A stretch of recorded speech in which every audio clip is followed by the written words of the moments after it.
ସାଙ୍ଗମାନେ ଜୀବନରେ ନିଜ ଲକ୍ଷ୍ୟସ୍ଥଳରେ କିପରି ପହଞ୍ଚିବେ ଆପଣ ଜାଣିଛନ୍ତି କି?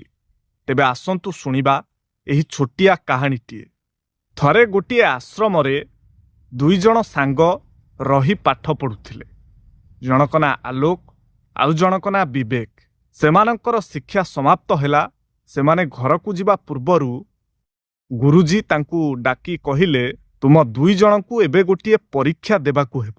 ଏବଂ ତାଙ୍କ ଦୁଇଜଣଙ୍କୁ ଗୁରୁଜୀ ଦୁଇଟି ମାଟି ପାତ୍ର ଆଣିଦେଲେ, ଯେଉଁ ମାଟି ପାତ୍ର କି ଅଳ୍ପ କଣା ଥିଲା।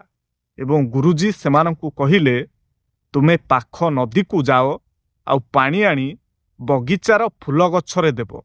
ଆଉ ମନେ ରଖ, ଯେମିତିକି ପାଣି ପାତ୍ରଟି ସମ୍ପୂର୍ଣ୍ଣ ଖାଲି ହେବ ନାହିଁ। ଦୁଇଟି ପାଣି ପାତ୍ର ନେଇ ଦୁଇଜଣ ଶିଷ୍ୟ ନଦୀକୁ ଗଲେ। ଆଲୋକ ଭାବିଲା, ପାଣି ପାତ୍ରଟି ତ କଣା ଅଛି, ମୁଁ ଯଦି ପାଣି ନେଇ ଶୀଘ୍ର ଦୌଡ଼ିକି ଯାଏ ତାହେଲେ ମୁଁ ଫୁଲ ଗଛରେ ପାଣି ଦେଇପାରିବି। ସେ ପାଣି ପାତ୍ରରେ ପାଣି ଭର୍ତ୍ତି କରି ଦୌଡ଼ିକି ଆସିଲା। କିନ୍ତୁ ବାଟରେ ଝୁଣ୍ଟି ପଡ଼ିବାରୁ ପାଣି ପାତ୍ରଟି ସମ୍ପୂର୍ଣ୍ଣ ଭାଙ୍ଗିଗଲା। ସିଏ ଟୋପାଏ ବି ପାଣି ବଗିଚାରେ ଥିବା ଗଛରେ ଦେଇପାରିଲା ନାହିଁ। ଏବେ ବିବେକ ପାଳି। ବିବେକ ଭାବିଲା ଯେ ମୁଁ ଯଦି ପ୍ରଥମେ ଏହି କଣାକୁ ବନ୍ଦ କରିଦିଏ ତାହେଲେ ବଗିଚାରେ ଥିବା ଫୁଲ ଗଛରେ ସମ୍ପୂର୍ଣ୍ଣ ପାଣି ଦେଇପାରିବି।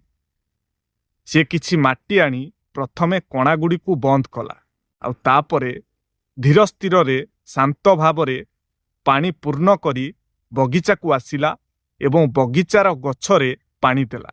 ଏହି ଘଟଣାକୁ ଦେଖି ଗୁରୁଜୀ ପ୍ରଥମେ ଟିକେ ହସିଲେ ଏବଂ ତାପରେ ଦୁଇଜଣ ଶିଷ୍ୟକୁ କହିଲେ, ଏହି ମାଟି ପାତ୍ର ହେଉଛି ଆମର ଜୀବନ ଏବଂ ଏହି ମାଟି ପାତ୍ରରେ ଥିବା କଣାଗୁଡ଼ିକ ହେଉଛି ଆମ ଭିତରେ ଥିବା ସମସ୍ୟା ବା ଦୁର୍ବଳତା। ଜୀବନର ଦୌଡ଼ରେ ଆଲୋକ ଭଳି ହଠାତ୍ ଉତ୍ତେଜିତ ହୋଇ ଦୌଡ଼ିଲେ ଆମେ ନିଜକୁ ନଷ୍ଟ କରିଦେଉ। କିନ୍ତୁ ବିବେକ ଭଳି ଯିଏ ନିଜର ଧୈର୍ଯ୍ୟ ଏବଂ ସଂସ୍କାର ରୂପକ ଓଦାମାଟି ଦ୍ୱାରା ନିଜର ଦୁର୍ବଳତାକୁ ସୁଧାରି ସନ୍ତୁଳିତ ଭାବେ ଆଗକୁ ବଢ଼େ, ସେ ହିଁ ଜୀବନର ପ୍ରକୃତ ଲକ୍ଷ୍ୟସ୍ଥଳରେ ପହଞ୍ଚିପାରେ।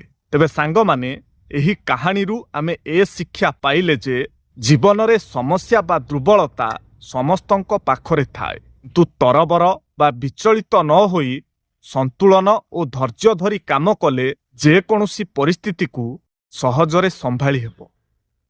କ'ଣ ସାଙ୍ଗମାନେ, ଠିକ୍ ତ?